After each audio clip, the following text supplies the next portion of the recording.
Hi, everybody.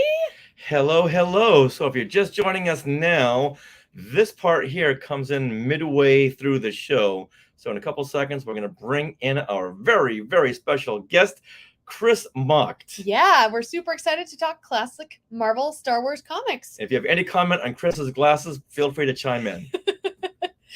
All right. Extra points if you yourself are wearing glasses. Oh, you know what? We didn't plug this in. Okay, I got it. Okay, got that. All right. We're making sure we've got all that we can here. Now I'm cut off. That's okay. There we go.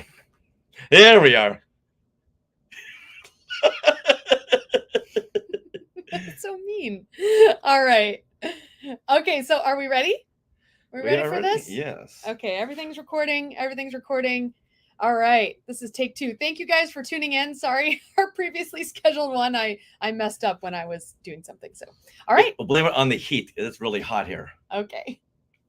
Ready when you are. All right, here we go. So this will cut in right after things we want to share. Now, let's bring on Chris Macht and break down the 3rd issue of Marvel's Empire Strikes Back comic adaptation. Hey, Chris! Hey, guys! Thank you for having me on the show. You are my favorite podcasting married couple duo. And I love being on the show. And I totally get the StreamYard thing, how that works. It's a little bit of a monster in its own right, but I am so fortunate to be on the show talking vintage Marvel Empire Strikes Back comic book with you guys. I had so much fun the first time. Well, thank you for coming back. And you know what? Before we dive into this comic, tell us what you've been doing lately with your fandom. You know, well, I got to tell you, it's a great time to be alive for fandom. For me, anyways. I can't speak for everybody else, but I just saw Dial of Destiny for the 2nd time, and such a great movie. A lot of people said it was great the first time, or it was better the 2nd time, I should say. I said it was great the first time, and I'm like, man, it was almost near perfect the 2nd time. Also for my fandom, Muppets Mayhem on Disney Plus. Mm-hmm. My God, man, I know some people out there, I'm not going to mention any names, but they say they don't get the adult Muppet fans.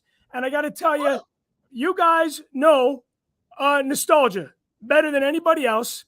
And there was something so special and so unexpected about the nostalgia in Muppets Mayhem for me. That was so great. You guys had just seen John Williams at the Hollywood Bowl. I had seen the Muppets live at the Hollywood Bowl. I think that was 2017. Wow. That's not really today's fandom. That's 5 years ago. But there's so many great things. Yeah. Oh, that sure is. You know? Yeah. And I'm doing a lot of that on Mocktails. We just did our 800th Patreon post. We started posting in January. I'm kind of a postaholic when it comes to exclusive content. And obviously you guys have been on the show, on the YouTube show, and Sarah's been on the podcast edition of the show for Women's History Month. And just, it's so great to have these outlets to express our fandom. Like you guys could totally relate to that. And I would not change a thing about that, you know? Yeah, 10 years ago, before we started skywalking, it's like we could call up some friends and tell them about our fandom, and maybe post on Facebook, and maybe for one or two of us, MySpace. I could call someone and say, "Hey, I'm gonna call your beeper. Call me back. We'll talk about fandom." That's as far as it went. But now we get to share all these fun stories about either seeing Dial of Destiny at the world premiere, or going to see John Williams like we just did, and now and talking to you and making all these friends. Mm-hmm. Yeah, you gotta love living in fandom today. Oh, you know what? And you guys can relate to this. The longer you stay a fan, there's some pros and cons to it, right? Because the disadvantage of being a fan for a long time is maybe we didn't see that collectible back in the early 90s that we passed up on, and now we see it today, and it's 5 times the value as it was back then. Or maybe it was an extra in our collection that we got rid of, maybe 10 years ago, and it spiked in price because of where fandom is now. But the great thing about podcasting and doing these shows on StreamYard is you get to document the importance of the conversation, where it goes beyond just a phone call, like you said, or an email or a text from your friend from 10 years ago.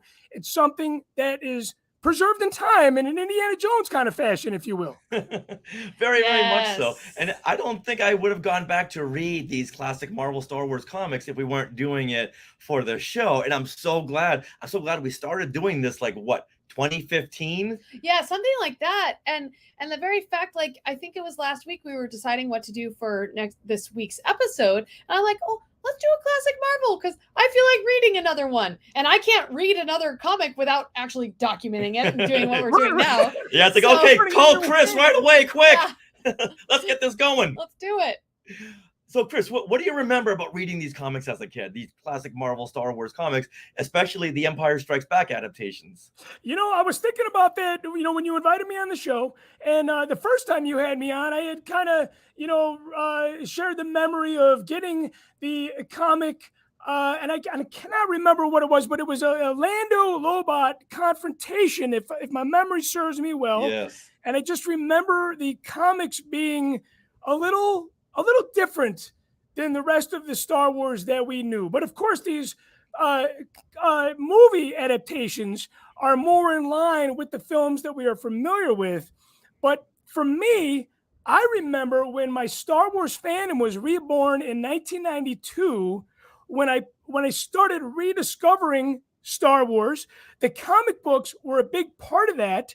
And not only had they brought me back to my youth and my crazy memories of some of the quirkiness of the Star Wars comics, but it also was a great visual of nostalgia that was such a big part of early fandom and the rediscovery of fandom as well, Oh yeah. And I love going into these comics because you get to revisit your childhood and really remind yourself about how quirky Star Wars was back then in the 70s and 80s, and how much fun it was. That's why I love the holiday special. It's fun, it's quirky, it's off the wall. It puts a smile on your face, for better or for worse.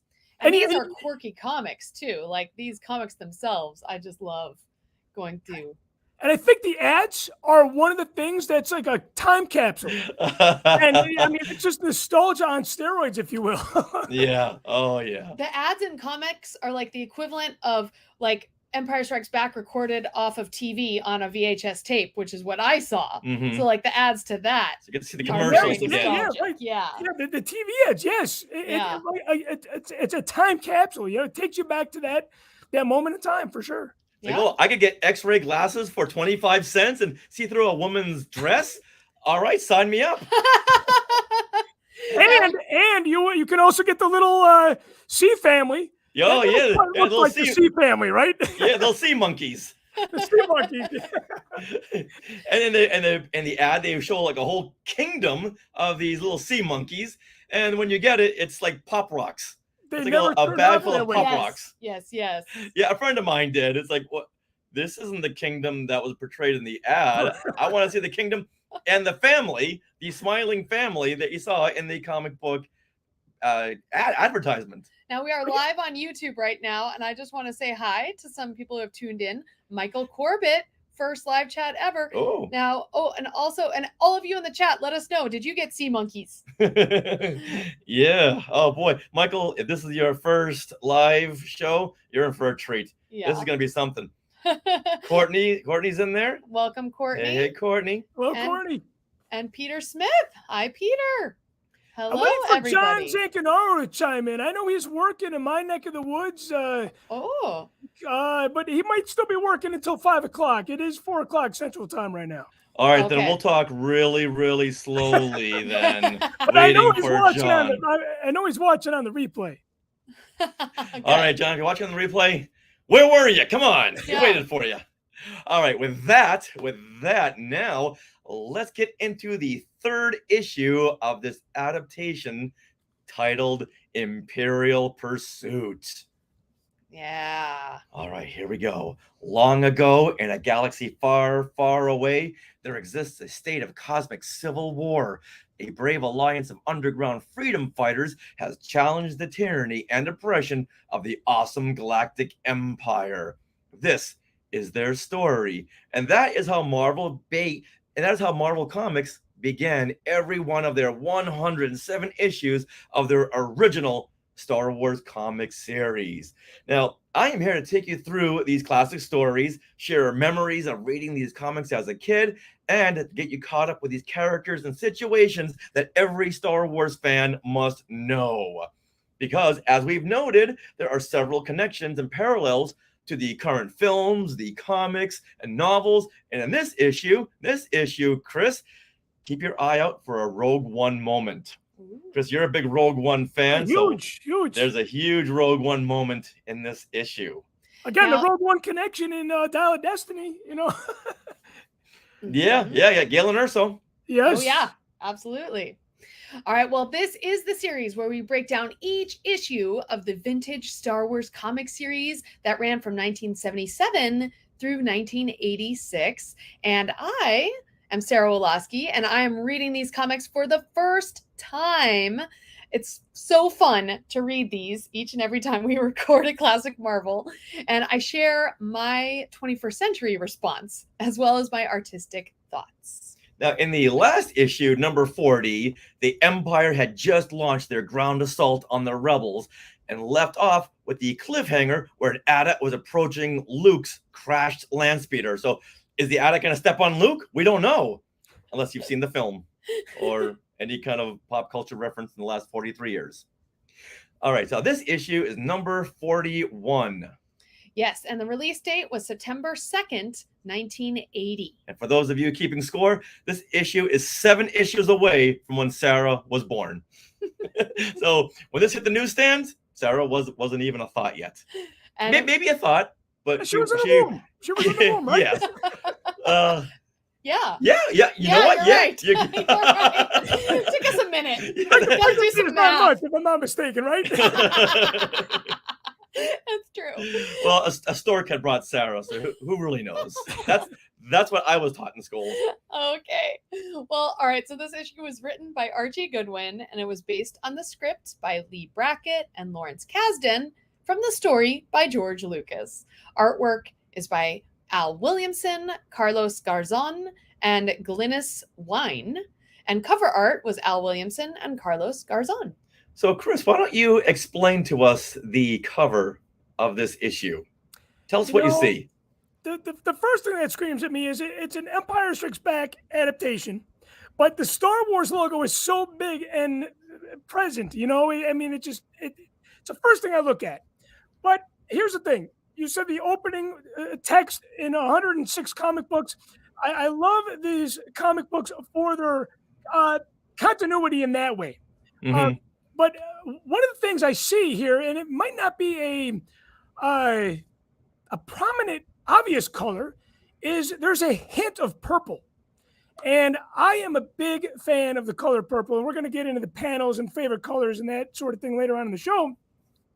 But that's one thing that really magnetizes me. And the fact that the asteroids are pretty much half an inch away from the Falcon. It is an action-packed cover. All right, now give us your personal thoughts on this. Do you like it? Do you not like it? Is it in the middle? You know, I would say that I just know it's a continuation of the adaptation, so it's something that I'm familiar with. I've seen better covers before, but because I want to say better, I'm a big fan of that quirkiness, that somewhat familiar Marvel Star Wars comic book art that we've seen that ties in a little bit just based on the characters alone. But the background in previous comic books is something that we've never seen before. This it's kind of, it's a little bland. I've seen the asteroid belt in Empire Strikes Back. There's no characters. There's nothing new here. If I like to add. Mm-hmm. To give you my honest opinion. Oh no, That's fine. that's perfect there. That's You know what what? we want. Let me tag off of that, okay? Because I'm kind of in your camp there. This is not one of my favorite covers. This one never really did much for me when I saw it on the newsstands. Like, oh, okay, well, I got to get it because I want to see where Marvel takes The Empire Strikes Back. And the Falcon looks like it's just sitting there without any kind of movement. And maybe if it were like slanted to one side, exploding TIE fighters all around, it would give much more of a moving frame. Like you could see the action. Because I just don't get any sense of danger or excitement in a scene where there are tons of anxious moments and danger. And where is this light source coming from? Like asteroids, they're lit. Where's that light source coming from? I don't know. And as a kid, I couldn't get to sleep. That bugged you as a kid? No, it didn't. Okay, I was like, what? Honestly, I just noticed that right now. Like, where's this coming from? So, not like you, not one of my favorites. All right, Sarah. Okay, well, you guys are surprising me because I love this cover. I feel the Falcon is a character, and here is that character front and center in the middle of the cover, looking exactly like the Millennium Falcon, which, if you've been following this podcast, you know that a lot of times the characters don't look like the characters. They look like other people, other different people. So I really love it. And it really puts me right in the middle of the asteroid chase in The Empire Strikes Back. You have the Falcon front and center. It's dodging all those brown asteroids.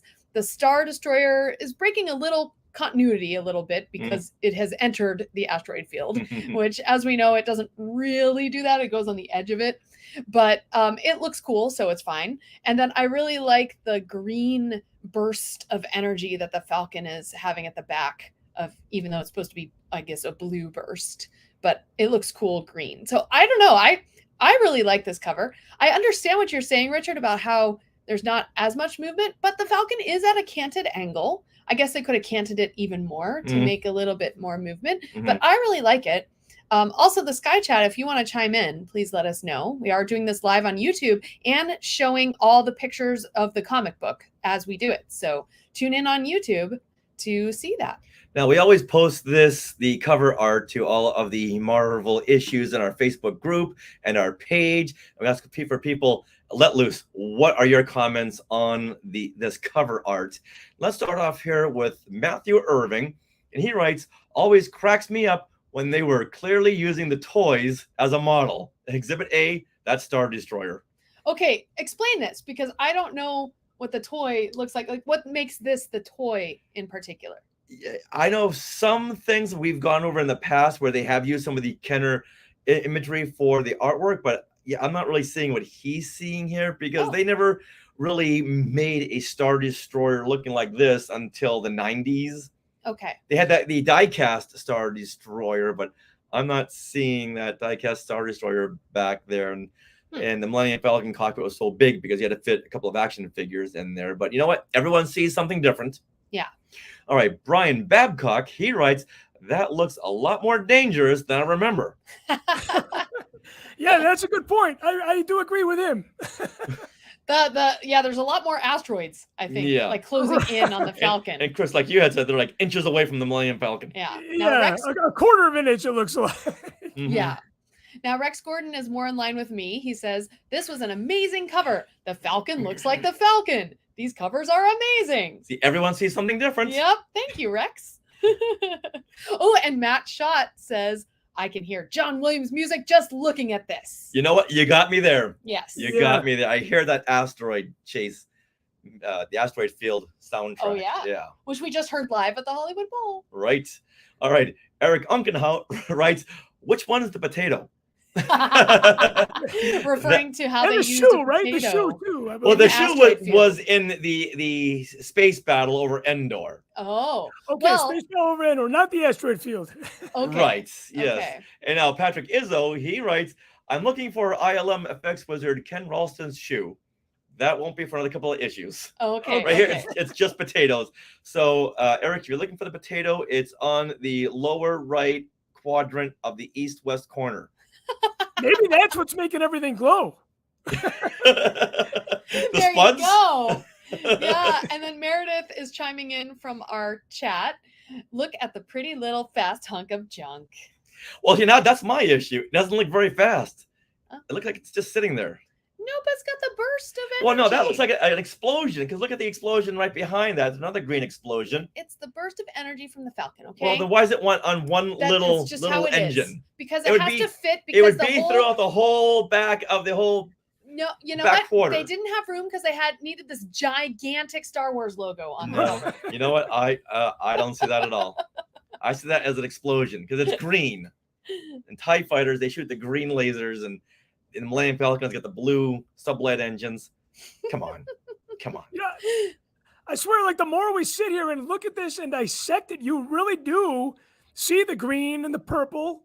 There's a lot of use of some minimal colors in here that just kind of pop out at you when you take the time. Here's the thing: slowing down, taking the time, and dissecting it. That's the way that this artwork was meant to be looked at.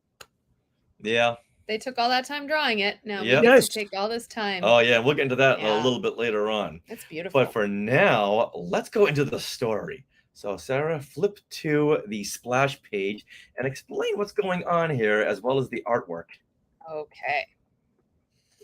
Well, on this splash page, the Falcon cuts a diagonal swath through the middle of the page, and above it, you have the Star Destroyer and TIE fighters in space, along with the beautiful Empire Strikes Back logo straight from the poster. So this is direct from the movie here. And below the swash of Millennium Falcon is the cockpit of the Falcon with our heroes, C-3PO, Chewie, Han, and Leia. And I have to say that artistically, the Falcon is really providing the movement of this page. I think the movement that you were looking for in the cover, Richard, See, is look, now here. it's not green, and it goes throughout the whole back quarter of the ship. I rest Yes. my case. Where's my gavel? It's a yellow swoosh, and this divides the page into two color stories. So the top you see is black space, and it has standouts of the warm tones, like the pink logo surrounded by yellow, and you have the planet, which is also pink. But then the bottom is it's mostly cooler tones. You have the Falcon cockpit, like blues and greens. And if you remember the movie, The Empire Strikes Back, it had a definite blue cast to Mhm. that cockpit. Yeah. So Throughout I the think whole it's a really film, I felt like cool, blue was a artistically prominent color. rendered piece of art here. It's really pretty. All right, now let's get into the actual issue. And the narration opens up with Darth Vader has struck. The rebel forces on the ice planet of Hoth make a gallant last defense as the Sith Lord's Imperial troops swarm toward their stronghold, determined to cut off any escape. Dun, dun, dun. Now, Now, I will say real quick before we turn the page, I do love the fact that the Falcon itself kind of separates the exterior of the scene, mhm, and then you have the interior of the Falcon. I feel like that line, that streak that the Falcon gives, is kind of like the separation line between the in and the out, if you will. That's how I see it anyway. oh, very, very artistically done. They really upped their game with these Empire Strikes Back issues. Yeah, the foreground and the background is clearly delineated by Right. that Falcon swoosh. Yeah. All right, from here, we continue to the end of the Hoth battle. The Imperial Walker is creeping up towards Luke's crashed snow speeder. And as the giant AT-AT foot is stepping down on the speeder, it looks like Luke is taking a moment to send out a text.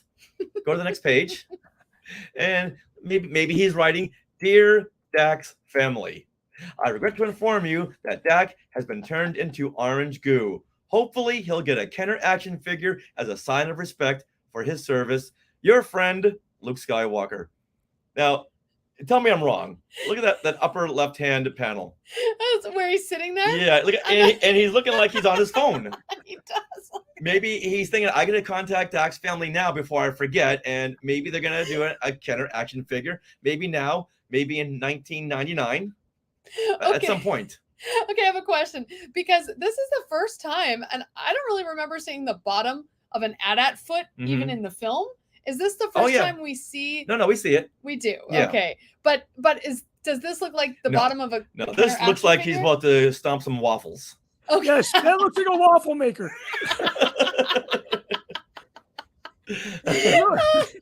and somebody's about to be chicken and waffles. All right. Yeah.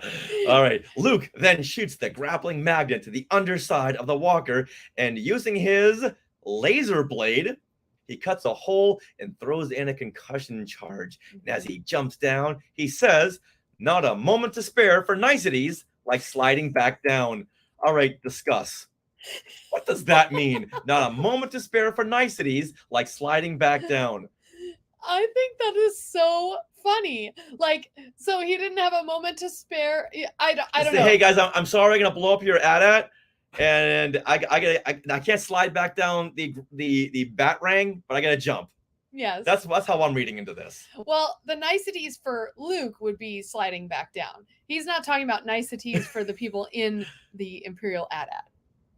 None of this makes sense. None of this whatsoever. The fact that they decided to use that word niceties is what's throwing us off. Yeah. And sliding back down. He's not Spider-Man. All right. Now, back at Echo Base, Han goes to get Leia. Wait. What? Oh. Before we go, I just have to say, here is a really good shot of the underside of the waffle AT-AT foot. Now, in the last panel, it was, if I'm not mistaken, it was a circle-shaped waffle. This is more your traditional square-shaped waffle, if I'm not mistaken. All right, hold on. Gotta go back a page. Okay, hold on. My gosh. Maybe on the left side it's the circle waffles, and on the right side is the square waffles. What shape would you like your waffles? You get it both ways. That's hilarious. Wow, good catch. Yeah. Look at that, and that's all square. Yeah, My goodness. and I was never a fan of the way this is. It's looking like a big elephant more than an ad. I know they were based on elephants. Yeah, I was gonna say. But the necks never craned like that. No, it's true. It looks cool. You know what? The comic is all about showing movement in the pages as much as they can. Artistic interpretation. I get it. Okay, you know what? You turned me. I love it. Okay. All right, now let's get back to Echo Base. And wait a minute. More. I'm sorry. I just noticed that Echo Base, isn't this like those are the power generators? The power generator that traditionally is like really far away from the AT-ATs, but here they've made it so that the AT-AT is pretty much falling on top of it. Well, all those questions will be answered later on because we get a special feature in this issue by Archie Goodwin, and he explains some stuff. Yes. All right, now let's get back to Echo Base. Here we go. And Han goes to get Princess Leia and 3PO, who he calls Bronze Britches. All right, at this point, I'm ready to put down the issue. That's just not a Han Solo way to go. It's right there in the script, okay? It's goldenrod. Resident, yes, but Bronze Britches, no. No, not so ever. So let's talk about the artwork here. A lot of the background is done in silhouette. Is that a style choice or a time saver? Both. That's a time crunch. A bit of a depth, you know? Mm-hmm. Yeah. It does add depth. I like the colors they chose too. Like they have this beautiful teal and blue as background colors, which makes sense. And then goldenrod, of course, is jumping right out. So that way Han Solo has time to say, "That means you too, Bronze Britches. Let's hit the corridors." Oh boy. Yes, I do a horrible Han Solo. I wasn't gonna say anything. All right, now Han gives Leia the bad news that the generator is down, which means the Imperials are gonna swarm in here like flies on a bantha. Now that I don't know if I liked or disliked that line because Han, he's not all about these zippy one-liners. Right. Every writer thinks Han is all about the zingers. He's not about the zingers, but there's something the dichotomy between looking at a frozen Echo Base and a bantha, which you only see in the hot weather climate of Tatooine. So there's two forces working against each other. I'm not sure if I like or dislike that. Okay. Ask me later on. Well, one thing I don't really like that much is the artwork here. I mean, C-3PO, he looks spot on. Look at C-3PO. Look at that. Fantastic. Looks great. But what's up with this Han and Leia? and Leia they've got in the middle of blinking. Somehow it's like, okay, why'd you draw her blinking? And Han is like, what? This does not look like Harrison Ford, and that does not look like Carrie Fisher. So I have issues because they have the movie right there. Well, not yet. And once again, we'll Right. go into that later on. But they have they have the original film as well to see what Carrie Fisher looks like, and they have, I'm sure, media pictures, images of Han and Leia. So, all right. Well, speaking of great artwork, let's move on here because they get back to the Falcon to be met by the best drawn Chewbacca in the whole series. Look at that Chewbacca. Whoa. Now that's taken from a Star Wars publicity still. That looks great. Look at the different color fur. That is really cool. Wow. So, Chris, does that pop out at you as an original Star Wars fan? Absolutely. And actually, it kind of, everything's so white and kind of and then you have this beautiful Chewbacca. It takes up what 1/8 of the page. And Yeah, it just screams at you, literally. And he's going, ark. Yes, that is a beauty. Yeah, I could look at that all day long. That is really nice. Yeah. Wow, I didn't really notice that. Looks a little bit more, to be honest with you, it looks a little bit more from publicity still from A New Hope. Yeah. Oh, yeah, it is. And that Chewbacca publicity still on the Death Star in front of the Falcon. They took a whole bunch of pictures, and I know that's one of the pictures that they had drawn from. Oh, I see. But I like when they do that. Spent so much time and detail making that look as good as it did, and it definitely shows. All right, now before we can turn the page, Vader and the snowtroopers have infiltrated the base. Uh-oh. Han is trying to get the Falcon started up, and Leia twists her head to deliver the line. Would it help if I got? Oh, you read this line. Would it help if I got out and pushed? All right, now look at her head. No human head could turn like that. But I just have to say, I really love this panel. I mean, I understand what you're saying, but again, it's artistic impression. And what I like about this panel is the fact that it's very color blocky. But what it does is it separates each character into their own space and amplifies the fact that they are not on the same page. So I feel, like in terms of they're not on the same page, in terms of like they're having an argument. Oh, gotcha. Yeah. I gotcha. I just can't help but to think, how some people are double jointed? Yes. Leia's neck is double jointed. Well, you know what? They drew her shoulder up too high. Otherwise, it would be fine. Yeah. But yeah, now even as a kid, that really disturbed me. Really? Yeah, because it was very haunting. Okay, what do you think of Chewie on this? Oh, I love Chewie is fantastic. Chewie and 3PO. Oh my goodness, they've never drawn them better. Or even after these issues, they don't draw them as well. These are fantastic. They're cool. You made a very good point, Sarah, about the colors, right? Because Chewie's got the green, Leia's in the middle, it's got the orange, and then Han has got it looks like I don't know, maybe a little bit of a different shade of green than Chewie does, but yeah, and they're definitely not on the same page in this scene. If anything, maybe Chewie's ready for, to be on the same page as Han. But yeah, I do like this panel a lot. But the C-3PO below Chewbacca is as good as the Chewie that we had seen on the previous page for sure. I mean, like you said, Richard, a publicity shot, if you will. Yeah, actually going through this with you guys now and really looking at the art, there is some beautiful colors happening. Like C-3PO even, I don't know if it's because there's a lot of black in some areas with the orangish color, but it looks like he's got two tones of orange going on. It's that purple in the background. Yeah. There's something about the purple throughout this comic book that just, I don't know. It definitely is. It's a magnet for me, for sure. Yeah, they do really show you the interpretation of the scene through the background colors. This, and as a kid, I never really tapped into that. No. So I'm so glad we're doing this. Oh, I know. You really get to notice all this stuff. And we see the snow trooper on the bottom of the page, and we just learned that one of those troopers in the back is our good friend Alan Fling, who we just interviewed, and said, yeah, it was one of those snow troopers rushing into the Hoth base in the film. But now I would freak out if I was one of those snow troopers and Marvel drew me like that. I would never stop bragging about that. or even the one on the gun here, the cannon. Yeah, yeah. But that, I mean, I really like that they chose to use green as the kind of a snow color here. Very an odd It's choice, an but odd it works. choice, but it works because of that red in the background. So the red or the reddish orange where the snowtroopers are coming from, And Vader's right in the middle there. right? That really denotes danger Yeah. Oh, coming yeah. at you. Yeah. It's neat. Now, the Falcon bursts away from Echo Base, and look at this shot. I wish they had used this shot in the film, where you see Mm. the generator in the back and you see the turrets. I really love this panel because you This can one, yeah, this middle. the middle panel, Yeah.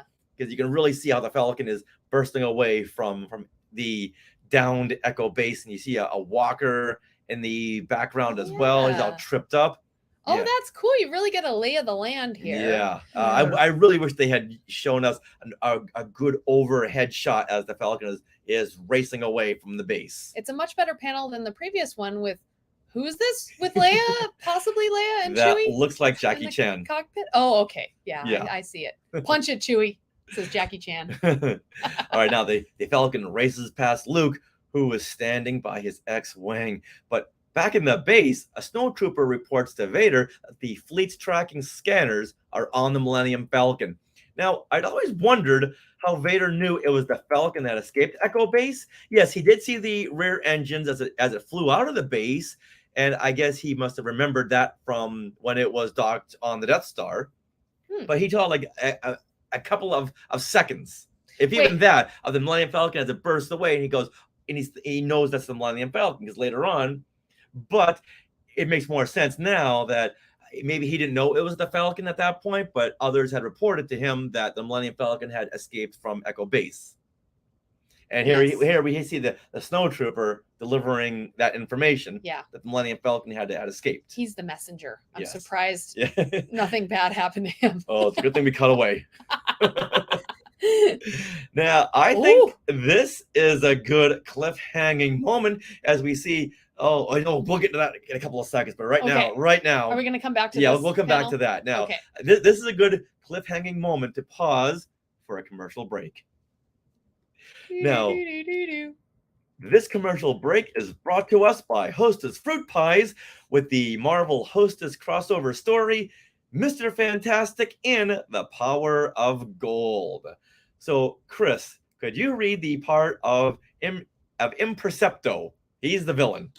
Yes, I And- can do that. Yes. I will be Mr. Fantastic. And Sarah, if you can read the narration. Okay. Excellent. All right. So, Mr. Fantastic in the Power of Gold.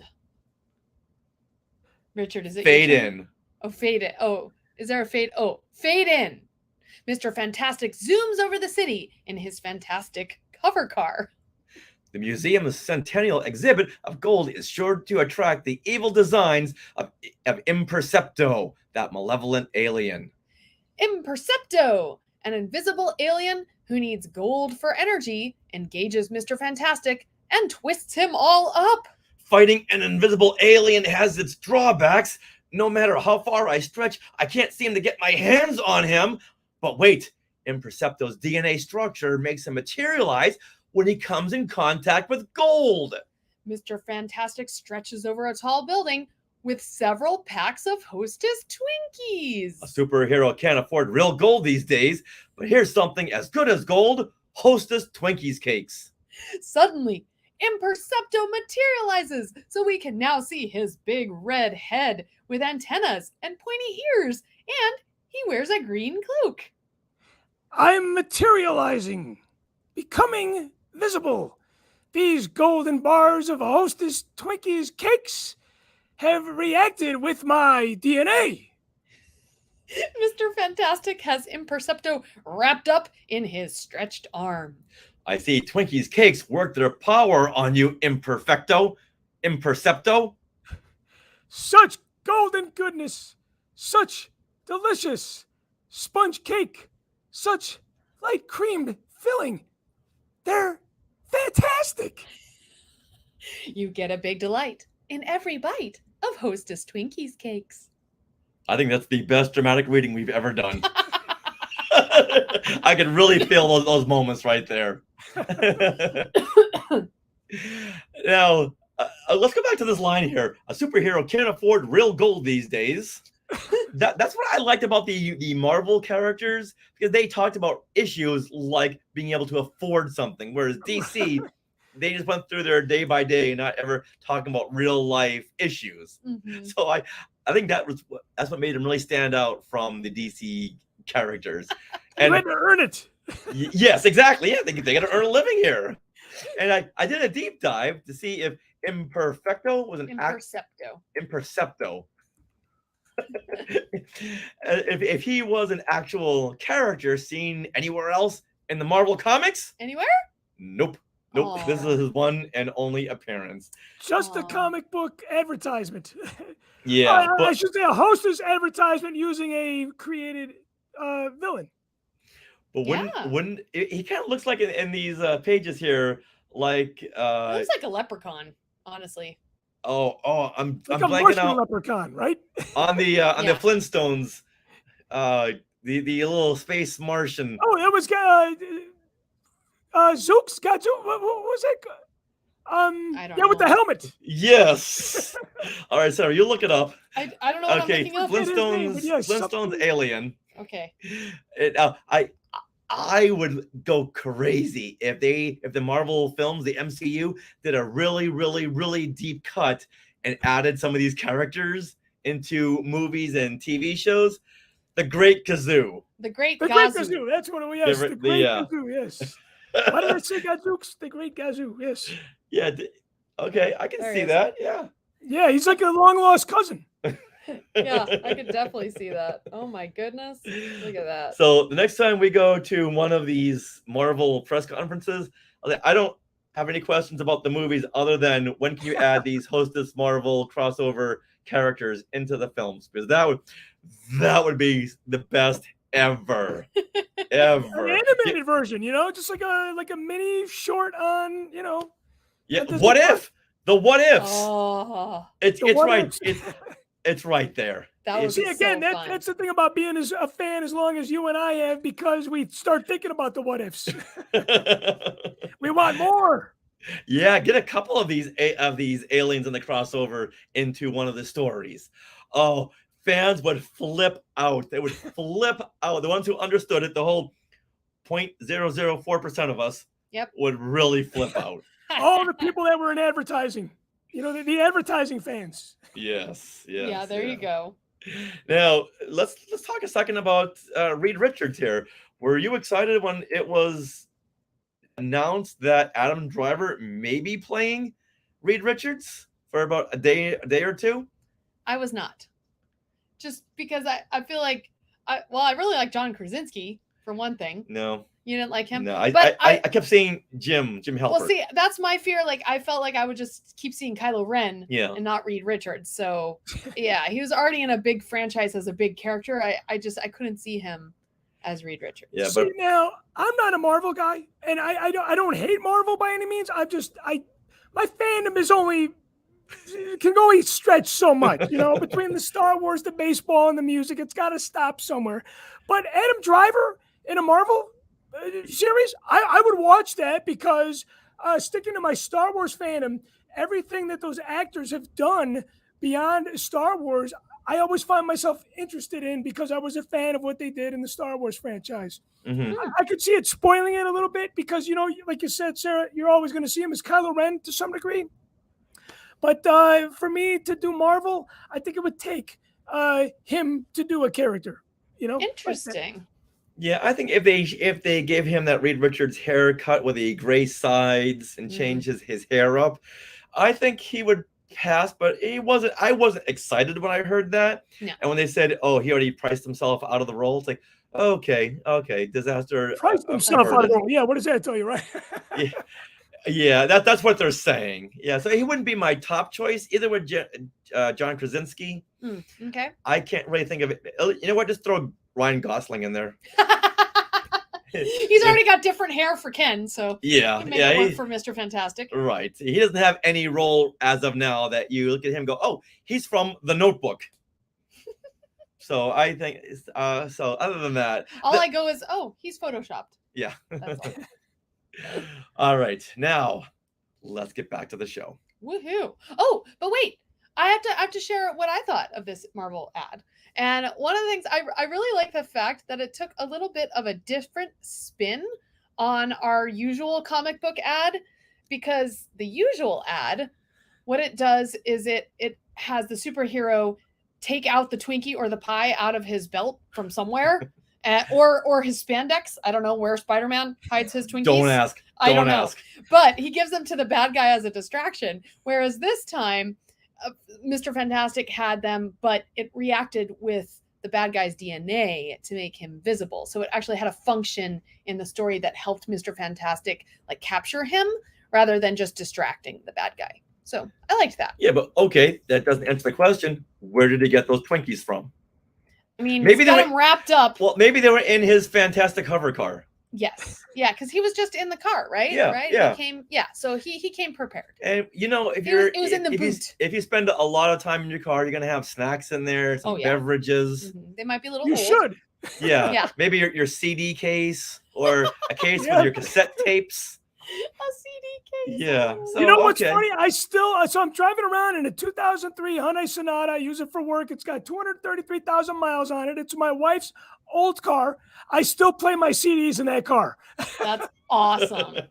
Awesome. But I don't have a CD case. I have a CD spindle. Yeah. Okay, make a note for Christmas. We gotta get Chris Apple Tunes. Apple Music. Yes. Apple Music. Yes. Oh, wow. Yeah, I'm a retro All right. guy. What can I say? I love it. I love it. Yeah, I try to bring my records into the car, but they never work. Hey, that's a John Lennon thing. He had a record player in his trunk. I don't know how he did it, but he did. Because he's John Lennon. He can do anything. John Lennon, right. All right, now back to the show. The Falcon races through space towards 2 Star Destroyers and some very trippy moons. So go to the page before this. The phaser. Okay. Yes, Thank before the ad. And look at those moons back there. Yeah. I love how Marvel would always color their moons different colors, just so they wouldn't all just sink into the background. Because if they were all blue or green, you wouldn't really notice. But here they are. They're an orange or a green. They're a light pink. Yeah. Yeah, I love this art here. The fact that the Falcon is kind of flying above this orange planet toward the green and pink planet and the 2 Star Destroyers. And it really sets the tone. Like, there's a lot of planets here. I don't know how there's so many planets, but I would call them moons. Okay. Because they're so close to each other. Oh, that makes sense. Okay, yeah. The moons are big, but the Star Destroyers, they're smaller than the moons, but they're still pretty big. So it's a really fun perspective here. But I want to call out, even just beyond the moons themselves, if you look in the background, instead of just spangly stars, they have a bunch of like planets and galaxies behind here. Someone had a lot of fun with the background art. And I want to call it out because they do a lot of fun stuff in this comic in particular. I wonder if that's one person's job. I think to provide the atmosphere and the background. Yeah, I love it. I think they did a really fun job here. Yeah, and that moon down there has got craters. Yeah, it's really neat. It's got some relief. All right, so go to the next page here. Okay. So we can see this. Oh, no, there we go. Okay, so do we see the Rogue One moment here? Oh, 2 Star Destroyers. Oh, yes. Crashing into each other. Yeah.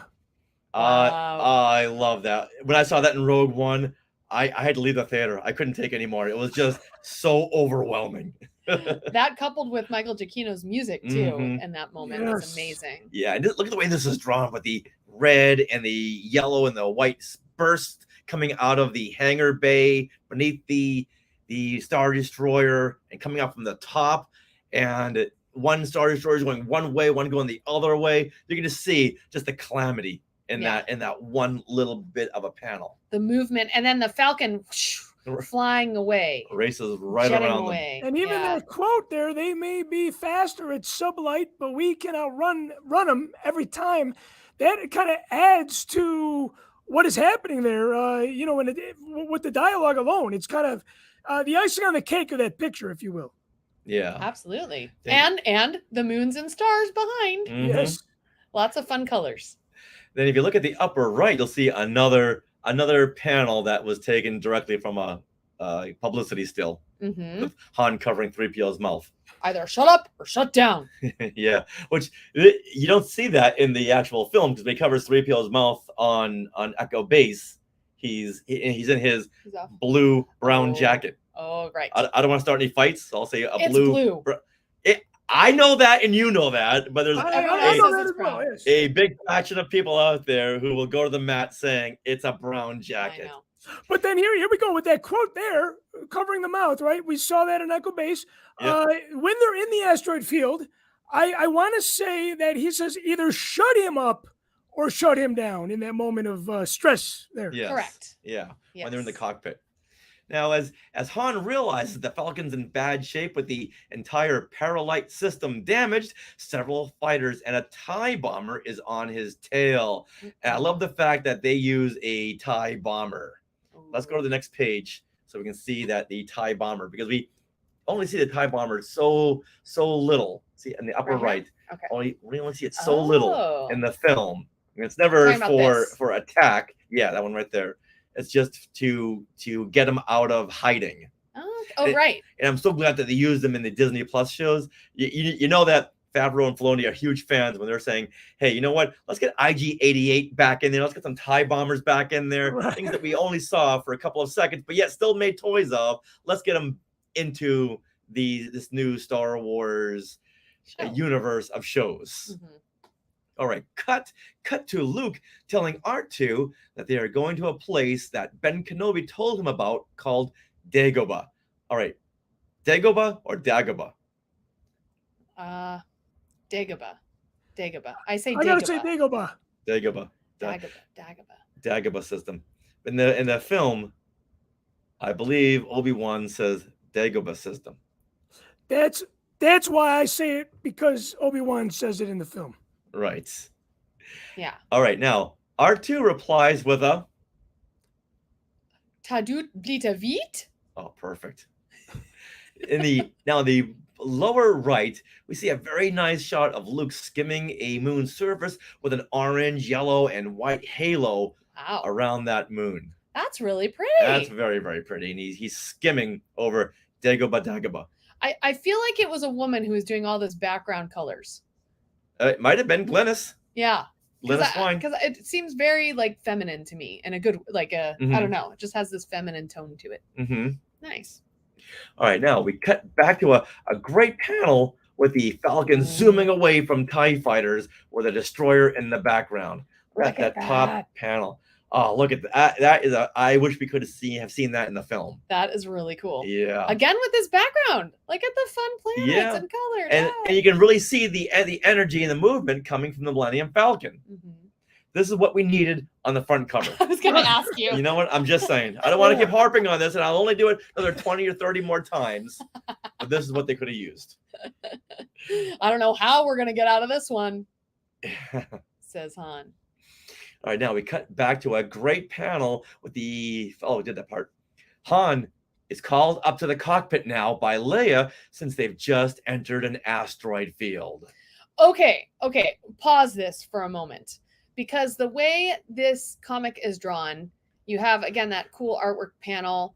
They're trying to fly away from the Star Destroyer, and then all of a sudden, before matters get better, they usually get worse. Violent impact suddenly rocks the Corellian's freighter. And then you have this panel where you hear Leia say, Han, get up here to the cockpit, fast. And then ... And then the next panel, asteroids. And you see this panel of just a bunch of asteroids and the Falcon in the middle of it with asteroids as the call out, narration in the middle. How cool would it have been to turn the page and see a whole splash page of asteroids, but like Yeah. bigger, like our cover. I think that would have been a fun reveal. But Well, More the- impactful, for sure. yes. Yeah, and the cover Fun reveal. almost foreshadows that. It does, but I think it would have been fun to do It would. in That's my the point. comic itself. That's Yeah. my point. Yeah. Right. All right, now Han crosses over with Planet of the Apes by calling Chewie Bright Eyes. Here, read what he says. He says, "Move it, Bright Eyes. Let us get to the controls." Now he may have thought Chewbacca looks like Charlton Heston. They're both Bright Eyes. I get it. Chewie has got those bright blue eyes, just like Charlton Heston did in Planet of the Apes. Mhm. And since they had just done the Planet of the Apes adaptation, Oh, maybe someone had just thought that in the back of their mind, so it seeped through. or you're a big Planet of the Apes fan, so you absolutely recognize Yeah, that. okay. That Maybe that could be crossover. it too. Yeah. All right, now in this adaptation, 3PO thinks they have better odds of surviving the asteroid field than he does in the film. Hmm. Yeah. Now, I thought this was odd. So C3PO says, if I might remind you, Captain, the probability of successfully navigating such an obstacle is approximately 2,467 to 1. Okay, that's much better than the film where he said 3,720 to 1. Okay. What is up with this? I guess there's less asteroids in this adaptation. I feel like the probability math of a comic is different than probability math of a film. Yeah, that could be it too. Now, when I was working on School Ties, we had a lot of time in between shots. So we Okay. played Trivial Pursuit, and this was one of the questions Yes. Oh, that someone had asked. What is the odds 3PO had said of surviving the asteroid field? And I said 3,720 to 1. Everyone got so mad at me. Rich, you're cheating. You're cheating. How did you know that? You're cheating. Like, all I do is talk about Star Wars. How could I not know about that? uh-huh. And I was kicked out of the game. Oh, They thought no. I'm sitting 50 feet away. How can I be cheating? Yeah. No, that's a number I absolutely remembered Mhm. as a teenager. Like, It's not like 1, 2, 3, 4, 5. no. So they thought I was cheating, and I made a lot of enemies that day. But hey, you know what? I'm better off. I will say the difference there is 1,254. You know, it would have been cool if they had a difference of 1138 right there. That would have been amazing. Whoa. I'm like, why is that difference there? And I Ah. punched it into the calculator. It did not give us that 1138 number. So why they changed it? Who knows? That would have been so cool. That is a deep That would've been dive very Easter cool. egg. Wow. All right, from here we cut to the Falcon, where it looks like Han is trying to hide behind the large chunks of rock. And in the next panel, a fighter is hit and spirals into an asteroid, but it's hard to make out what's happening. All right, Hmm. discuss. Okay. Well, okay. First of all, I want to discuss the panel before, which has a really cool shot of kind of what I wanted in the original reveal of asteroids, Mhm. which is the Falcon among a bunch of asteroids. But I think they have this really cool layover shot of Han and Leia in the cockpit. And here they almost actually look like the actors, Han and Leia here. And they're discussing what's happening. But I like how this juxtaposition here of the cockpit shot and then the Falcon within the asteroids. In that red background Yeah. behind Han and Leia. Yeah, danger. Yeah, danger, You don't- danger. You don't have to do this to impress me. And they have the same the planet that you pointed out. The beautiful what was it, an orange round ball with the yellow glow. They used the same colors in that Mm. panel behind Han and Leia there as well. That Yeah. really pops actually with the little bit of the purple and the blue on Han. Yeah, nice halo. Yeah, and you're talking about Yeah, Chris, halo. all the purples in this episode. Well, there's your purple asteroids here, right? Yeah, Right. right. Now, okay, let's go back down to this lower panel. Yes. All right, so question remains the same. What's going on here? Looks like a TIE fighter went up and around an asteroid and then crashed into it. Okay, yeah, those are just different movement lines than we've seen in the past. Looks like maybe it was hit below the frame and smoke had come out of the back of the fighter and swirled Yeah. and hit the asteroid. Hmm. Yeah, but in the end, it was just someone having some fun. I mean, it's really hard to evoke an asteroid field like flying through, without John Williams,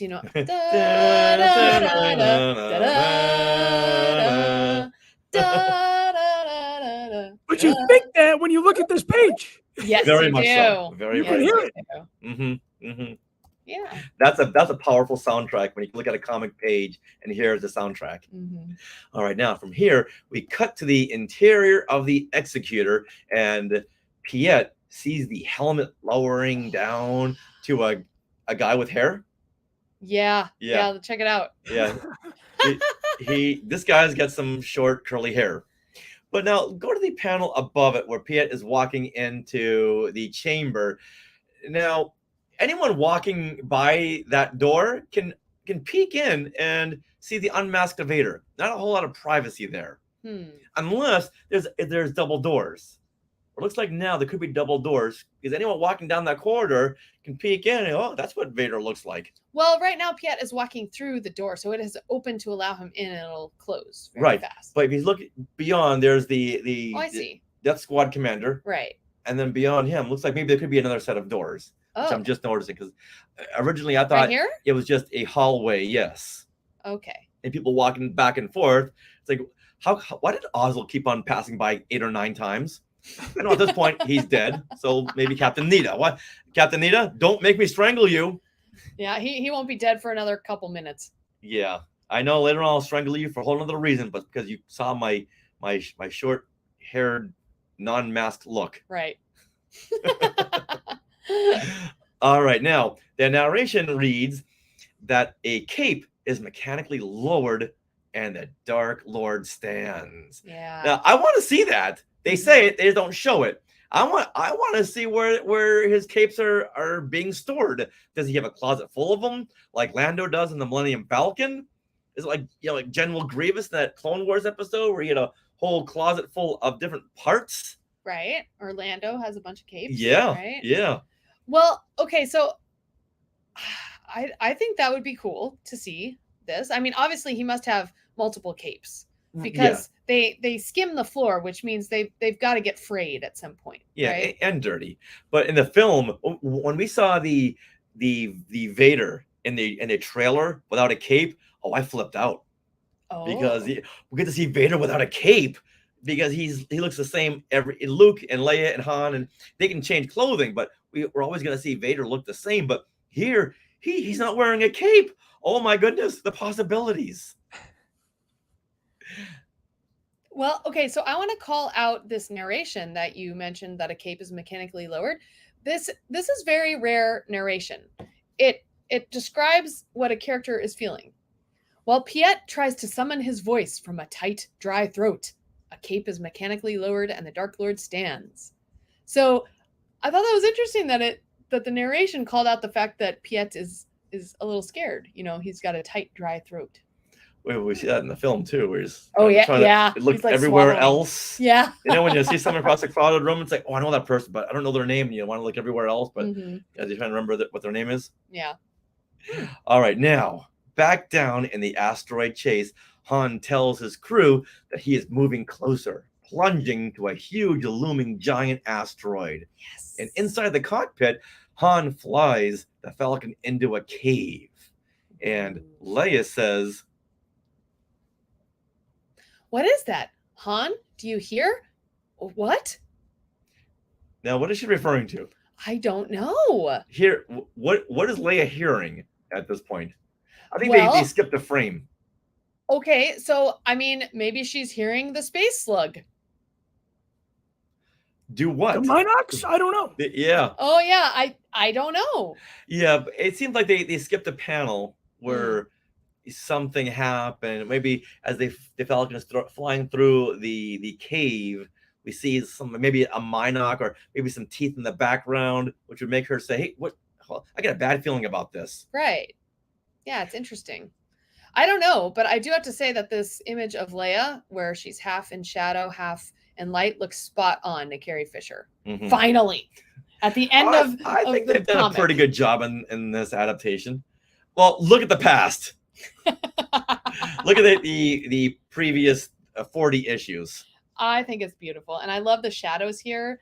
That you know, she has her face is like this ombre of blue, and then the other side is shadow and yellow. I'm sorry, a what of blue? An ombre. Oh, an ombre of blue. Ombre, because there's different shades of blue. It's called ombre. Okay. Yeah. Okay.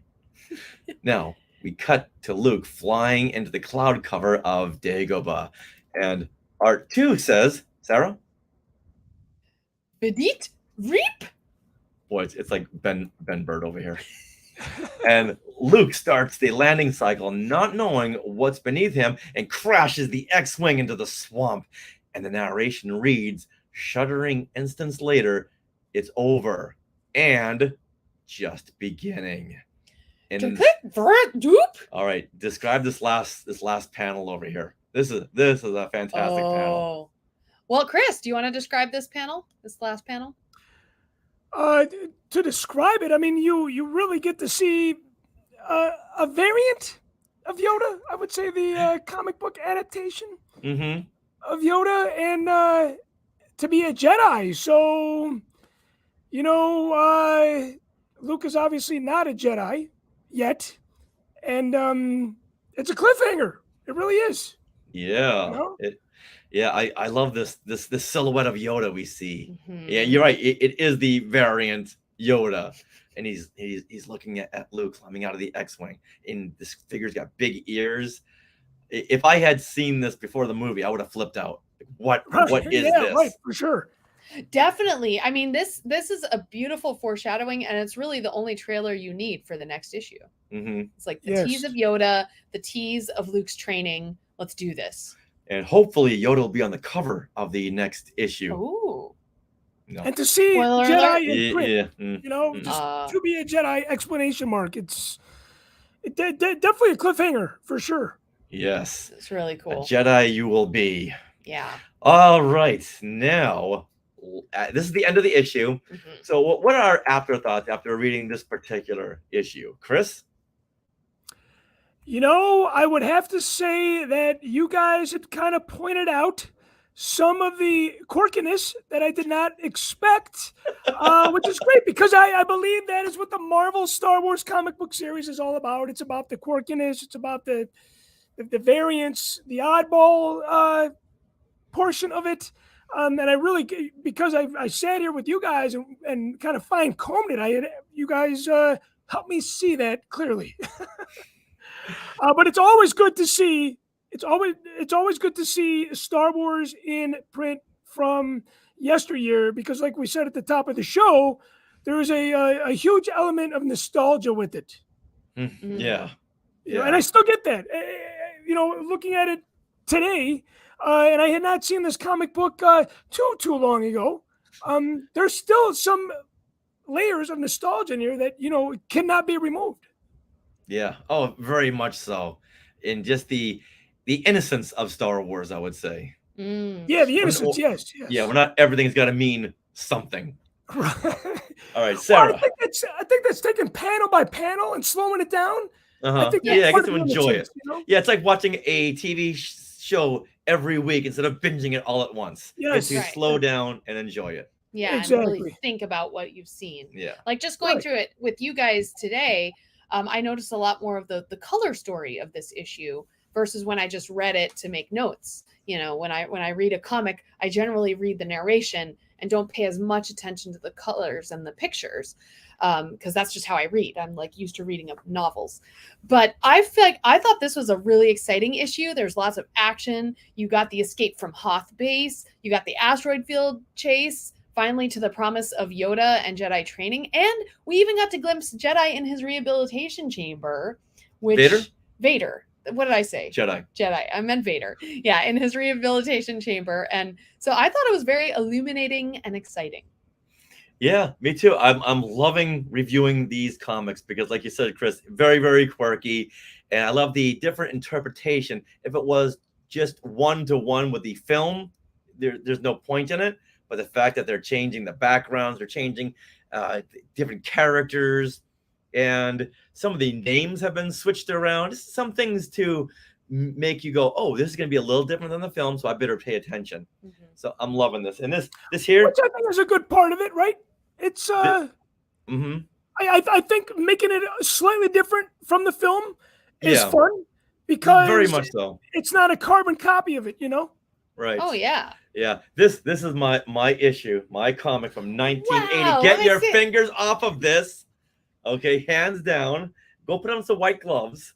Here we are. Hermetically sealed in this Mylar bag. Look at this. Oh, I loved it. And I was perusing it and wow, the colors are just so muted in this.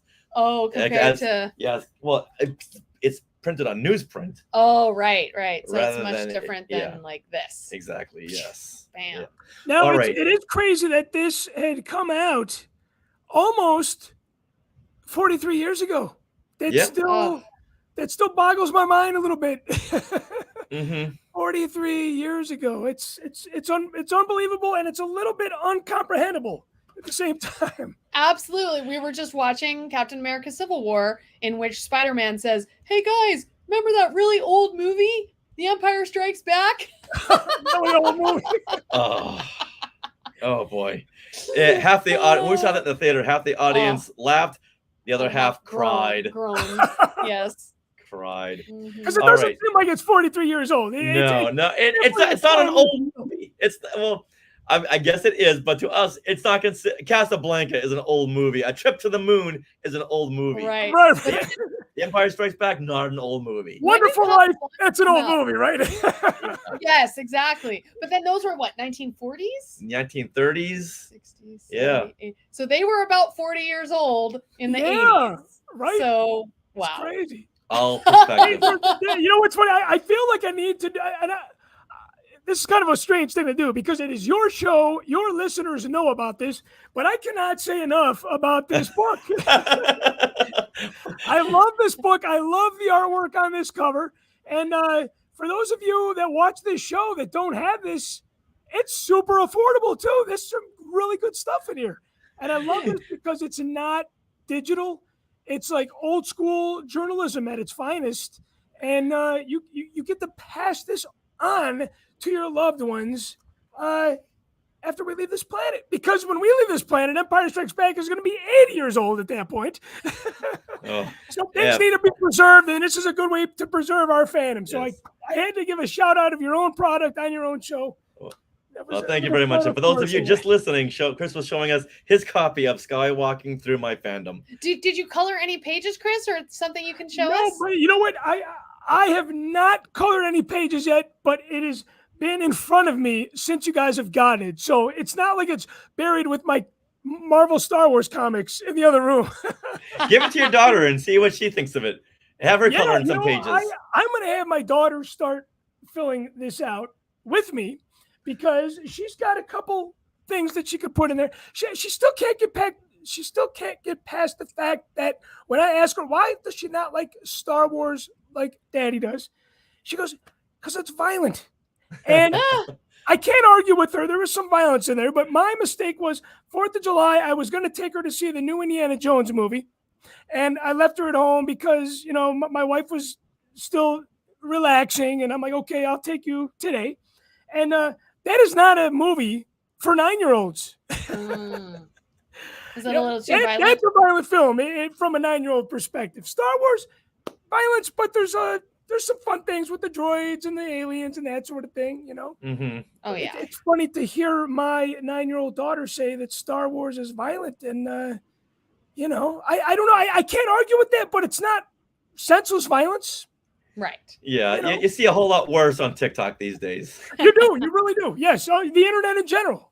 Yeah.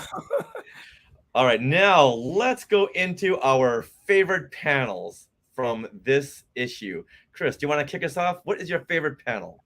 My favorite panel has got to be the one with Han and Leia with the Falcon in the back. The one was probably about 4 pages ago. The one with the orange, the halo, if you will, the orange and white halo, where I believe, Sarah, you said that looked like Harrison Ford and Carrie Fisher almost to a T. It was after this one because that kind of foreshadowed. Is it this? Yeah, there you go. That's the one. Yeah, that one there. I really, really like that. It pops on that page because of the colors. And again, it separates the kind of like that first page. It separates the interior from the exterior, and it does it equally so on the same page that it's presented in. Nice. Okay. That's beautiful. Good choice. All right, Sarah.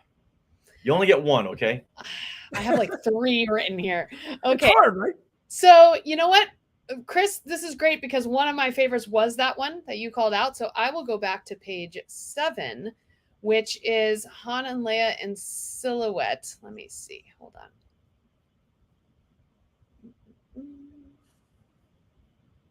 All right. Oh, here we go. Now, this is a very small panel, but it's Han and Leia in silhouette running as the cave is collapsing around them, and Yeah, so they're escaping from Echo Base. They're escaping from Echo Base, and I really like the fact that they're holding hands. So like Han is dragging Leia, but they're holding hands. So it's like we don't get a lot of their banter in this issue, but you do see that they're connected in this one panel. So I like it. It's not the splashiest panel, but I like the fact that we see them and it's clearly Han and Leia in silhouette. Like you can tell Han even has his little holster gun peeking out. If you look around, looks like there's almost a heart forming around them. That too. Yeah, for sure. I like the simplicity of it. Yes, less is more with this one. Yes. Yeah. Now for me, let's go to page 13 at the top. Here we see a long shot of the Millennium Falcon zooming across space with several small TIE fighters on his tail and the Star Destroyer in the background with multicolored moons. I just love that because you see so much movement. It's pretty. Yeah.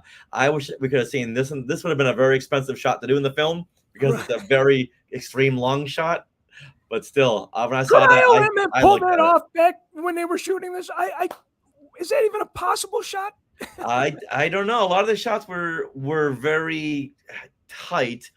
We did see some Star Destroyers, some full Star Destroyers, but this one here, you could fit like 65 Star Destroyers in this one panel. That's how far back they are. Yeah, right. All right, now let's go to a favorite line of dialogue or narration. Sarah, do you want to start us off here? Sure. Let's see. I didn't. Okay. Oh, Bronze Britches. What panel is the Bronze Britches? That's mine. I know it's yours. So you say yours first, Richard. Okay. And do you know where it was? All right. I think it was on the page that you guys were just on, if I'm not mistaken. Yeah. Oh, here it is. Okay. All right. I'll start us off here with going to this panel where Han says to 3PO, "That means you too, Bronze Britches. Let's hit the corridors." Bronze Britches, come on. But it's your favorite. Yeah, it's my favorite just because I just dislike it so much. Well, I'm going to jump off that. Okay. Because 3PO has a response to Han. 3PO says, "Perhaps you're right, sir. Things are definitely falling apart here." Thanks, Captain Obvious. And I love that because it's so C-3PO. It's right in line with like the Attack of the Clones where he says, "Oh, I'm beside myself," and his head is like popped off, and he's like, "It's so funny." It's like battle droid. Yes, it's so C-3PO. So hopefully his britches don't fall apart there. Right. But the Hoth base is like falling apart around them, and things are definitely falling apart here. It's like also in the asteroid field when he says this asteroid is not entirely stable. Yeah, not entirely stable. I'm glad you're here to tell me these things. It goes back to that comic relief that C-3PO had given us so much of in the original trilogy. Yes, and I love it. All right, Chris, what is your best line of dialogue or narration? Now, I am going to cheat a little bit here. I really do like the last bar of narration, if you will. That just sets us up for the next comic and the tease that it gives us. Next issue, to be a Jedi. I mean, reading that now and even like putting my 6-year-old mindset into this, that is exciting. Because we know that is why he is there. So I would say that's probably my favorite just because it is a perfect cliffhanger for the next episode. I can see that. Yeah. Hey, that's perfectly valid. It's part of this issue. It's a tease for the next issue. It's very exciting. Cheating because it's not dialogue. It's definitely not dialogue. But that's okay. It's your line of narration can be part of it too. So this is narration. All right, now let's move on to best use of color. Richard, why don't you go? All right, I'm going to say page 13, lower right. It's the point of view inside the Millennium Falcon's cockpit, and the ship has just entered the asteroid field, and everything is bathed in red in the cockpit. However, 3PO stands in the center, delivering his line about the odds, and he's brightly lit for a nice focal point. And I love the red, how it's bathing the inside of the cockpit and 3PO is standing there in the center, and there's only a little bit of splash of red on him, but I like the fact that he's really highlighted in this frame that senses danger. Nice. All right, Chris.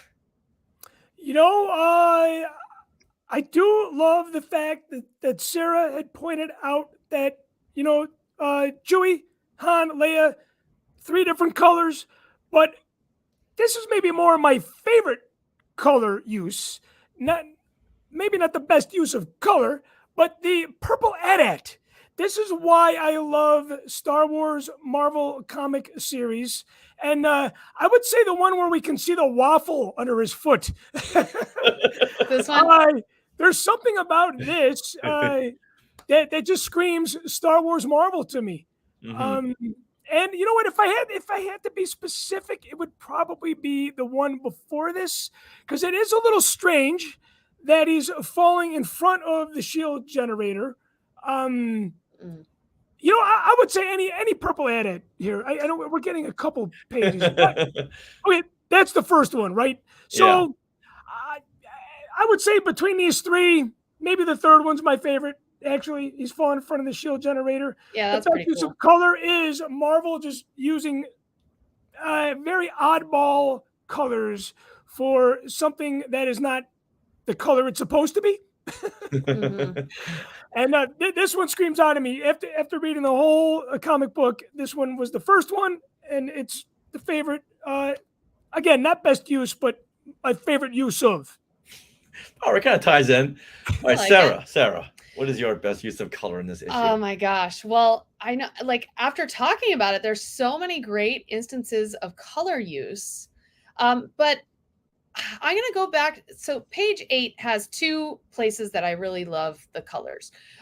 First is that initial scene that I was talking about in the cockpit where Leia has her head tilted. Yeah, in a way that no human could ever do. But I like the color blocking here, and I think it really makes this scene more 3D than it actually is by just the use of colors to block out the various characters and then the green background. Mm-hmm.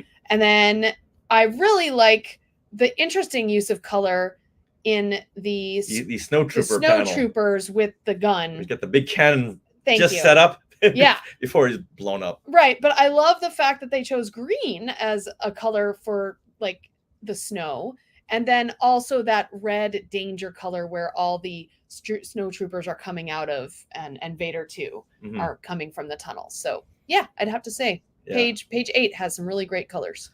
So many panels to choose from. Yeah. We got to give a special nod to the panel where Luke is texting Dax's parents. Yes. Yes. Mm-hmm. Yeah, one after that. Got to give a special shout out to that one right there. Hold on. I gotta send out this text. Why is the Wi-Fi so bad here? What's going on? Yeah. I love the fact that he's communicating and there's a big AT-AT waffle foot above his head. Yeah, it's like Veers, can you hold on for just a moment? I gotta find some bars here. He's just a really fast texter, I guess. And wearing gloves too. How does he do it? I don't know. Wow. All right, now this issue features not only a Star Wars column, but a special behind-the-scenes article, which we'll get into in just a minute. But first, let's get into Star Wars and see if fans back in 1980 had anything to complain about. Oh my. A little foreshadowing there. Yeah. All right, Sarah, let's read this first letter here from Debbie Shave. Okay, Debbie Shave writes, "Dear Archie, I can forgive the accidental raising of hopes when issue number 37 said, 'Next, The Empire Strikes Back,' and it didn't. But I will never, ever forgive the way issue number 38, Riders in the Void, was artistically mauled. I don't think there's been that kind of destruction since World War II. This issue is what you want to line garbage cans with." Now, to be honest, Debbie Shave did grow up to invent Twitter. No, I'm rewriting history there. But now read her address in case we want to go to Debbie Shave's place and talk to her about this. Incidentally, Debbie Shave is from 28 Clark Street, Glen Falls, New York, 12801. Now, Riders in the Void, at first we were like, what is this? But as we go along, it's like one of these Mobius comics. The artwork was just so unique. It was. And when we were done going through the issue, it's like, this was great. Because they had to slip in a standalone issue because they were planning on doing The Empire Strikes Back for 37, and they just couldn't, for 38 rather, and or 39, and they just couldn't get it together. Because look at all the artwork that's being done in these issues, and they just needed more time. Yeah. So fans were like, hey, what is up? And Debbie they said, was hey, very upset. let's get someone to crank out an issue. Yeah, have them listen to a Doors song, Riders in the Storm, Riders in the maybe Void. smoke up a little bit. Yeah, do something. Mhm. But yeah, it was a great issue where Han and Leia looked more like Han and Leia than they had in the whole previous run up until then. Yes. And you're All right. reading this complaint from, this was printed Yes, in this is printed in the issue. in the comic book In the comic book. with her address. Each month they would have their address. a I don't Star- And she's understand that. comparing it to World War II. Exactly. Yeah. Debbie, come on. Reel it in, Debbie. Reel it in. Like every Oh, issue would man. have like these Star Wars columns. So it's like social media of the day. Fans could write in and express opinions. Mhm. Man, it has been a long time since I cracked open my comics. Oh, you But got to read these that was Star Wars. printed in there. That's the beauty of this show, because we'll pick one or two of the best ones and read them now. Yeah. Should I read Ben Adams here? Oh, sure, go ahead. Okay. We'll bring up one more here. Ben Adams says, "Dear weavers of glorious and wondrous tapestries, after guiding my moped down to the neighborhood store, expecting to find the adaptation of The Empire Strikes Back, I was greeted by the issue Riders in the Void. When I turned to the first page, my wondering eyes did see some of the best spaceship ever to grace the Marvel pages, let alone Star Wars. I hate to admit it, but I cried at the end of the issue. Live long and prosper. Ben Adams, 1006 North Towner Street, Santa Ana, California, 92703. Lot to unpack there. I can't First, I don't think he's reading the correct series. I know. I was like, are you referring to Star Wars? Because Yeah, live long and but prosper. you can tell he really edited this Yes. letter, starting with "Dear weavers of glorious and wondrous tapestries." Yes. I think he was looking for a writer's job. I think so. But now, Santa Ana is the next town over from Long Beach. Yeah. So we could get in the car and Fine. see if Ben Adams still lives at 1006 North Towner Street in Santa Ana. Sarah's looking it up right Let's now. see if it still exists. I'm sure it does. And you know what? what's crazy? I wonder if these people are reachable through social media. I did look, like always, I did look on Facebook, and there's a lot of Ben Adams, but nothing to connect him with New York. And sometimes you can go, okay, if he still lives in New York, chances are it's the same one, but it's a very, very common name. And Debbie Shave doesn't come on up yet. Oh, North Towner Street does exist. It is 14 miles away from us. And it currently looks like this. There you go. Thanks, Google Maps. okay. Right. Crazy. When we're done with this, we're gonna go see, knock on the door. Is Ben Adams home? Yeah. The funny Ben thing Adams? is that with all this negativity on social Yes. media, people would never put their addresses on there. Oh no, never. But we It was want a to just good thank him man. for the positivity in Yes. Star Wars. Whereas Debbie Shave, she needs to be taken down a level. Right. Well, she is probably on Twitter. She probably is on Twitter. Yes. All right, now before we wrap it up, let's go over this feature article included in this issue titled "Building an Empire Marvel Style" by Archie Goodwin. I've always loved these behind the scenes articles included in some of these issues. Now, in the article, Goodwin explains how lucky he was to be able to write a monthly continuation of the Star Wars universe and fly to the Lucasfilm offices in LA to see Ralph McQuarrie's production paintings and storyboards. And he goes on to mention the names Diana Atias and Valerie Hoffman, who they were the Lucasfilm liaison editor for the Marvel comics. And I'd never heard those names before. Mm-mm. I looked them up and I couldn't find any other references to them. Now, he was there into the at the Lucasfilm offices to see what fit best for the comic to get reference photos and see how they could really condense this film into a 6-issue comic. Right. And he looked over 750 stills and reference photos, Wow. which we've pointed out and we'll see in the future too. And Marvel editor-in-chief Jim Shooter and Lucasfilm's Carol Titleman recommended Al Williamson for the artwork on the Empire adaptation. Now, does that name sound familiar? Carol Titleman? Yes, it does. Didn't she write the making of Yeah, Star Wars? she wrote the Art of Star Wars book. That's it. Yeah. Nicely Star Wars. done. Yeah. Yeah. Yeah. This was the Bible for Mhm. every Star Wars fan I in know the you have it. in Don't the you? 70s and 80s because we had such little to go off of. Yeah, right there. It's right underneath Doc Ondar and Jar Jar Binks. Oh, cool. Okay, I don't want to touch it. Yeah, Richard won't let me touch it. no, nothing. Go put on some gloves. Yeah, so she recommended Al Williamson for the adaptation, and good work on you there, Carol, because he does such a great job. And Archie mentioned that he'd always tried to get Al into working on the Star Wars series, but schedules never aligned. But this time, luckily for all of us, they did, and they even got Al's friend Carlos Garzon, who, like Al, worked on Flash Gordon comics. Now it all starts to make sense. You look at these spaceships and you look at this science fiction in these pages, and you can tell, all right, these guys have had some experience. We look at past issues, and the control panels were just like all greebly up. It never really made any sense. Yes. But these guys worked on Flash Gordon, so they had a background in technology. Now, if you're looking at the YouTube right now, we have a picture up from this article. And on the left here, this is Carlos Garzon.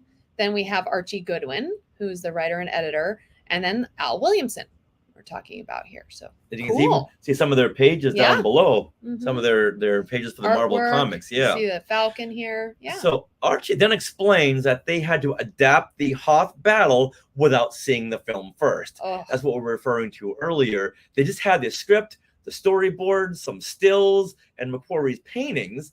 See, now it all makes sense that they had to do what they did, give AT-AT some waffle feet, because they had no other reference to the film. And they had to bring it all together and bring the energy to it without the score and the fast-paced editing. And I think they did an A+ job. yeah. As many of the comments as we had, they did an A+ job. I mean, knowing that part of the story, it's more than impressive, you know? Yeah. Yeah. It really Yeah. is. Now, as the Marvel crew, as the article continues, as the Marvel crew were speeding to deadlines, more reference material, including script revisions, were still coming in. Wow. And unfortunately for Yoda, they just had Ralph McQuarrie's designs for the little purple blue Jedi Master with long white hair, but they were able to make the change in Yoda's design for the 6-part adaptation. But the paperback digest had already gone out, so they were able to. Yes. So they digest. Chris, did you ever have the little Marvel digest? I do. little Yes. book? Yeah. So that book came out first, and we got that, and Yoda looked like this He was hobbit. blue. Yes. Oh my gosh. But they were able to make the changes for the 6-part adaptation. They didn't improve Luke all that much, though. Well, they No. did change the color of his Change his jacket. khakis, his Bespin fatigues. He looks like he's 80 years old. What's going on? Yeah, that Yoda always scared me. Yeah, I bet. Yeah, that long white hair He just looks so always creepy. scared me. Yeah. And I can see Leia telling Luke there, you changed your jacket. Yeah, it's not orange anymore. Nope. Now, pictured in the article here is another version of Yoda by Marvel artist Marie Severin. Now, look at the next page. There you go. She loved the character and wanted to do her own version. This version wasn't included, but she loved Yoda so much that she just wanted to do her own interpretation. Now, apparently, she must have thought Yoda was a Sith, judging by those red eyes. Yeah, what's up with that? Yeah. It's like, wow, it looks unfinished. Yeah, that's a little bit eerie there too. Hmm. Now, Archie says that George requested a couple of things from the start, which were not to show the Wampa in full detail or the space slug to save as a surprise. Wow. So you know what? Going back when in that panel where Leia says, "Hey, what was that? What was that noise?" Yeah. Maybe they had drawn a little bit of the space slug, and I Lucas said, bet. Yeah, let's pull that back. I bet you're right. I bet that's exactly what happened. Mm-hmm. Wow. And after seeing the film, Archie says he wishes he had more issues to really delve into the details of the film, such as the comedy between R2 and 3PO. But he does say, "Oh, well, maybe we can do that when we do Revenge of the Jedi." Oh. Now, I'm still waiting for this Revenge of the Jedi comic to come out. We're sitting here waiting patiently, Archie, but we want to see Revenge of the Jedi. That's awesome. Now, Archie offers another fun fact. Since R2 and 3PO don't show up on any of the 6 covers of the adaptation, he decided to change the corner symbol from the He-Man Luke with the red lightsaber to the droids. Yeah. So, I noticed that in yeah. this issue. And now we know why. Yeah. Now we know why they changed it. And go to that last because the last page here. Yep. And one up. Yeah. And they added that just so you could see the a bigger image of R2 and 3PO. Nice. Yeah, very, very well done. Yeah, and in the end, Archie gives shout outs to many of the uncredited artists. You know, good on him. Mm-hmm. And his biggest hope is that fans enjoy Marvel's adaptation of The Empire Strikes Back. And he looks forward to hearing from us in the Star Wars column. And put the PS, Debbie Shave, we don't need to hear from you anymore. No. What a time capsule. Yeah. You know? Yeah. That's great. I've always loved these behind the scenes. It answers so many questions. Mm-hmm. Yeah. From Yoda's look to R2 and 3PO to the fact that they had to do this without seeing the film. Oh, yeah. That's so hard. No, which, I mean, if you go back and read it, it's even that much more better, you know, because they were going on, you know, as little as they were able to see. Mm-hmm. Even though 750 reference photos can't really fill in all the blanks. Yeah. No Wampa, no space slug. Because I was wondering, I'm like, where is the Wampa in that cover? But that, I mean, in that issue. Yeah, he was hidden behind a pillar, Right. so you never saw him. Right. Yeah, which makes total sense. So I just hope that they add more of these behind the scenes articles in future issues. I know they did way later on, but for Empire, I want to hear more about what decisions were made because of what. Absolutely. Now I need to ask you, because we were watching or looking at, I should say, the digital version. In your hard copy comic, is the behind the scenes stuff in there, or they just added that to the digital portion of the comic? You know what? I do believe it is in the official comic. He's looking right now. I'm looking right now, and yes, it is. Yes, right behind the Star Wars column. Here we have the article. Very cool. Yeah. And after that, if you want to buy 100 toy soldiers for $1.98, now's your time. So I need to ask you, Richard, because you asked me, do you have the comic? And I said, yes, I have the comic, but I do not have these accessible because I simply don't have them on display. So I have all my Star Wars stuff that's not on display kind of in totes. I know that's blasphemy because we should not have Star Wars things in totes, ladies and gentlemen. They should be on display. But space, as you know, can be the downside of collecting. For you, how do you or where do you display or keep your comic books?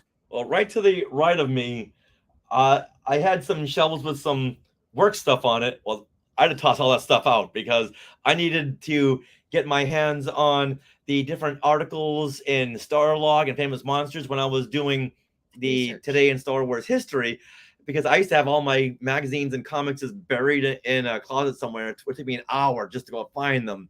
So I put them all in the white comic boxes, which are all over here to my right, as well as the Star Wars Insiders, the Fan Club, the Cinefexes, and Fantastic Films, because I just needed them where I could reach over and grab them at all times. Sometime when you're in the Los Angeles area, You'll need to Yes, come by yes, the sure. Long Beach studios and Yeah. see Yeah. how we display everything in this very, very tight area inside of here. I would love to come by. You know, I consider myself a hobbyist when it comes to making documentaries about the fans. But man, you are. I look at you as a historian, Star Wars historian, with all the dates and all that stuff that you're keeping track of. It's amazing because online we can reference these things online, but they're not in any chronological order.